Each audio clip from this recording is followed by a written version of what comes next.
नमस्कार दोस्तों, power study के इस YouTube चैनल में आप सभी का स्वागत है। आज हम आपका जो स्कूल व्याख्याता का केमिस्ट्री का जो पेपर हुआ है रसायन विज्ञान का, उसमें जो आपके मनोविज्ञान के जो प्रश्न आए उनके मैं आपको है उत्तर बताऊंगा। पीछे जो पेपर हुए थे उनकी मैं आंसर की अपलोड कर चुका हूं, आप देख सकते हैं। और काफ़ी प्रश्न हैं इस पेपर के अंदर, रिपीट भी हुए हैं और प्रश्न भी इस पेपर में आसान आए हैं। तो आइए शुरुआत करते हैं। और जो आंसर मैं आपको बताऊंगा वो 100% ऑथेंटिक और करेक्ट आंसर आपको बताऊंगा। तो आप देख सकते हैं कि इसमें जो पहला प्रश्न है मनोविज्ञान का, वो प्रश्न संख्या 6 है। मानव विकास कुछ सिद्धांतों का अनुसरण करता है, निम्नलिखित सिद्धांतों में से कौन सा सही नहीं है? विकास वातावरण एवं आनुवंशिकता के मध्य अंत्यक्रिया का उत्पाद है, बिल्कुल करेक्ट है। विकास सतत प्रक्रिया, बिल्कुल करेक्ट है। विकास विशिष्ट से सामान्य की ओर गमन करता है, ये आपका गलत हो गया, क्योंकि विकास विशिष्ट से सामान्य नहीं, सामान्य से विशिष्ट की ओर गमन करता है। आपका राइट आंसर ऑप्शन नंबर 3 हो जाएगा। बात करते हैं अगले प्रश्न की ओर, और ऑप्शन नंबर 4 है विकास के विभिन्न पक्ष अंत्य संबंधित होते हैं, बिल्कुल होते हैं।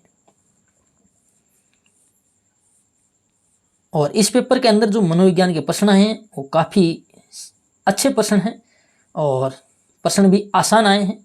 और ये आपको आंसर से पीडीएफ फाइल आपको पावर स्टडी के टेलीग्राम चैनल में मिल जाएगी, मैं जहाँ पर मैं डेली आपके जो है पीडीएफ फाइल भेज देता हूँ। जो पीछे पेपर हैं उनकी मैं आंसर की यूट्यूब पर अपलोड भी कर चुका हूँ, पीडीएफ फाइल भी मैं भेज चुका हूँ टेलीग्राम में, वहाँ से आप डाउनलोड कर सकते हैं। अगला प्रश्न है निम्नलिखित में से कौन सी संप्रेषण की विशेषता नहीं है? तो संप्रेषण गतिशील है, बिल्कुल। संप्रेषण ए विराम यानी कि सतत है, लगातार, बिल्कुल। संप्रेषण उत्क्रमणीय है, संप्रेषण अंत्यक्रियात्मक, ये भी ठीक है, लेकिन संप्रेषण उत्क्रमणीय नहीं है। ये इंग्लिश में देखो क्या लिखा है, कम्युनिकेशन इज रिवर्सिबल, रिवर्सिबल नहीं होकर इरिवर्सिबल होता है। अगला प्रश्न है वे शिक्षण व्यू रचना जिसमें कक्षा में विभिन्न बुद्धि स्तर के विद्यार्थी मिलकर छोटे छोटे समूह में रहकर अधिगम करते हैं, तो ये आपके कहलाती है सहकारी अधिगम यानी कोऑपरेटिव लर्निंग।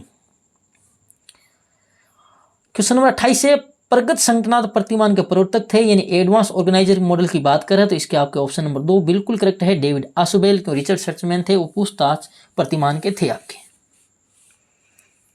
बात करते हैं अगले प्रश्न की ओर, जो मनोविज्ञान के प्रश्न आए हैं। अलग अलग पेपर में अलग अलग प्रश्न आ रहे हैं, कईयों में 15 आ रहे हैं, कईयों में 20 आ रहे हैं, लगभग ये मान के चलो 20-22 के बीच में प्रश्न आ रहे हैं। उस तकनीक का नाम क्या है जो सूचना से जुड़ी गतिविधियों को नियोजित करती है, जिसमें गतिविधियों में डेटा एक तरफ प्रसंस्करण, भंडारण और प्रस्तुत करना शामिल है। तेजी से इन गतिविधियों में सहयोग और संचार भी शामिल है, तो ये आपके सूचना और संचार तकनीक यानी ICT यानी इंफॉर्मेशन एंड कम्युनिकेशन टेक्नोलॉजी, इसका बिल्कुल करेक्ट आंसर है।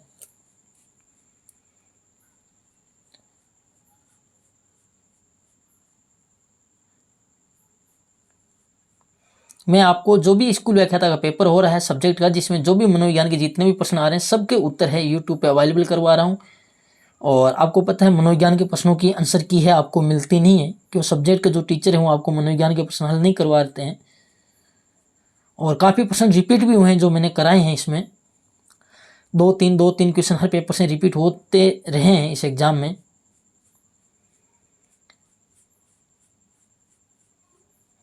आगे प्रश्न है शिक्षण अधिगम प्रक्रिया के दौरान सर्वदर्शी सामग्री उपयोगिता को अपने अनुभव शंकु द्वारा किसने वर्णन किया? तो ये बिल्कुल सिंपल प्रश्न है, आपको सबने याद कर रखा। अनुभव शंकु एडगर डेल का है, ऑप्शन नंबर 1 करेक्ट है इसका।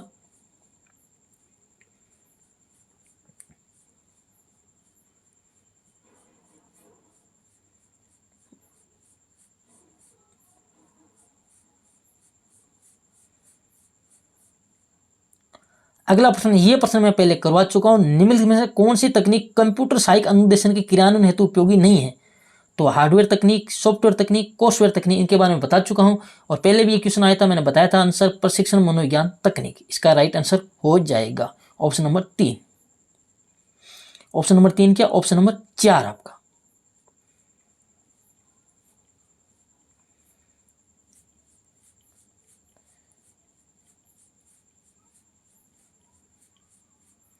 एक प्रश्न, निम्नलिखित में से कौन सा नैतिक विकास की अवस्था कोलबर्ग द्वारा प्रदत्त परंपरागत स्तर के अंतर्गत आता है? तो जो नैतिक विकास की अवस्था है कोलबर्ग द्वारा परंपरागत स्तर, उसके अंदर इसका राइट आंसर हो जाएगा ऑप्शन नंबर 2 यानी परस्पर एक रूप अभिमुखता। ये इसका बिल्कुल करेक्ट आंसर है, कोई डाउट नहीं रखना आपको। अगला प्रश्न है आपके विलियम मैकडूगल के अनुसार निम्न से कौन सी मूल प्रवृत्ति और समय का गलत संयोजन है। आपने पढ़े होंगे 14 जो आपने विलियम मैकडूगल पढ़ा हो तो प्रवृत्ति और समय। तो पलायन का भय बिल्कुल करेक्ट है, युत्सा का क्रोध बिल्कुल करेक्ट है, निवृत्ति घृणा भी करेक्ट है, लेकिन जिज्ञासा का करुणा नहीं होकर के क्या होता है आपके आश्चर्य होता है। तो इसका आपका जो राइट आंसर है वो ऑप्शन नंबर 4 हो जाएगा। अगला प्रश्न है निम्नलिखित में कौन सा थॉर्नडाइक द्वारा प्रदत्त अधिगम का प्राथमिक नियम है। तो थॉर्नडाइक का जो नियम है, मुख्य नियम की बात करें तो ऑप्शन नंबर 2 करेक्ट है, तत्परता का नियम।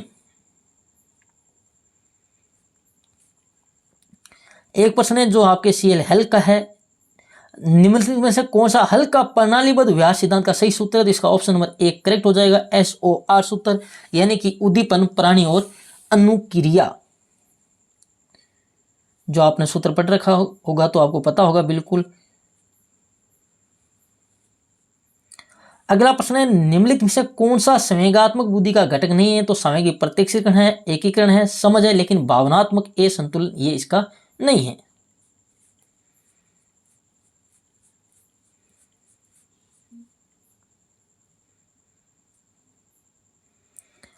एक प्रश्न है निम्नलिखित में से कौन सा प्रणाली उपागम है, आगम का पद नहीं है। तो प्रणाली विश्लेषण भी है, प्रणाली प्रारूप एवं विकास भी है, प्रणाली संचालन और मूल्यांकन भी है, लेकिन प्रणाली मशीन ये इसका पद नहीं है।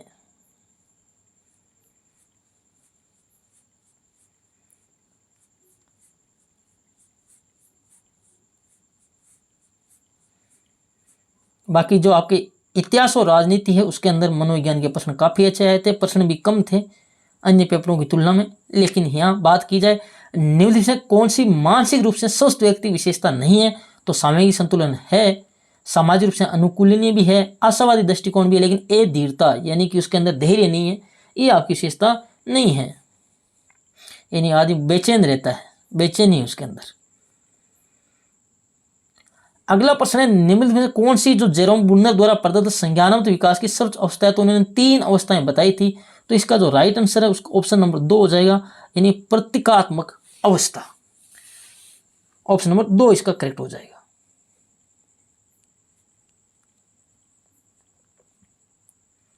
एक प्रश्न है निम्नलिखित में से कौन सी पूछताछ प्रशिक्षण प्रतिमान की संरचना की द्वितीय अवस्था है। तो इन्होंने द्वितीय अवस्था कौन सी है, समस्या का सामना करना नहीं है, पुष्टिकरण के लिए आंकड़ों का संग्रह, ये आपकी संरचना की द्वितीय अवस्था है। बिल्कुल ये ऑप्शन नंबर 2 करेक्ट है, पुष्टिकरण के लिए आंकड़ों का संग्रह।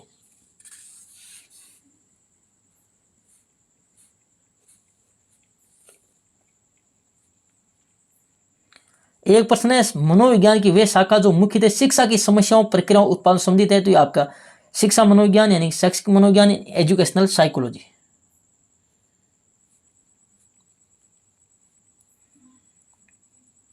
एक प्रश्न है सीखने के लिए कौन सा दृष्टिकोण यह मानता है कि लोग सक्रिय रूप से अपना ज्ञान संरचित करते हैं।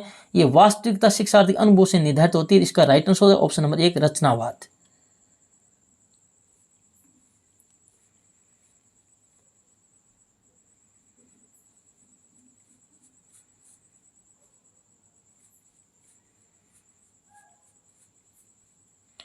अगला प्रश्न है संज्ञानात्मक विकास के सामाजिक सांस्कृतिक सिद्धांत के प्रतिपादक कौन थे। ये पीछे के 2 पेपरों में आ चुका है और तीसरी बार क्वेश्चन आया, मैं इसको 2 बार करवा चुका हूं। इसका राइट आंसर हो जाएगा ऑप्शन नंबर 3 यानी वाइगोत्स्की। तो जब पुराने पेपर के मनोविज्ञान के प्रश्न देखते हैं तो आपको काफी फायदा मिलता है।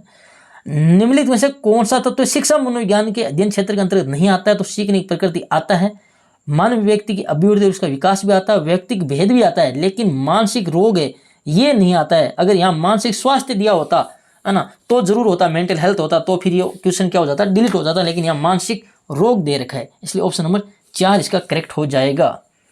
तो ये थे आपके मनोविज्ञान के जो आपके केमिस्ट्री के पेपर में क्वेश्चन आए। इनके मैंने आपको सभी प्रश्नों के 100% ऑथेंटिक, बिल्कुल किसी प्रकार का डाउट नहीं है, करेक्ट आंसर बताएं। आप मिला सकते हैं, RPC आंसर की से जब आए तो चेक कर लेना। तो धन्यवाद, जय हिंद, जय भारत।